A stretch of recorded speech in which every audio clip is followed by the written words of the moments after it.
2026 football বিশ্বকাপের জন্য এরই মধ্যে ব্রাজিল ও ফ্রান্স সহ বেশ কয়েকটি দল তাদের চূড়ান্ত স্কোয়াড ঘোষণা করেছে। তবে বর্তমান বিশ্ব চ্যাম্পিয়ন আর্জেন্টিনা এখনও 26 সদস্যের চূড়ান্ত দল প্রকাশ করেনি।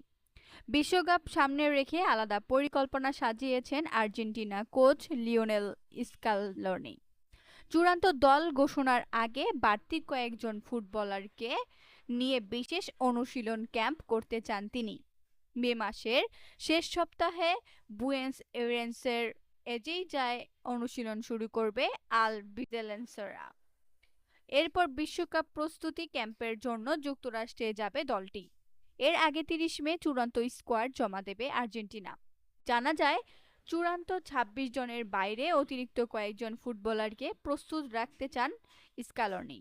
বিশেষ করে উইঙ্গার পজিশনে বাড়তি খেলোয়াড় রাখার চিন্তা রয়েছে তার। সম্ভাব্য চমক হিসেবে আলোচনায় আছেন এমিলিয়ানো বুয়েনদিয়া ও মাতিয়াস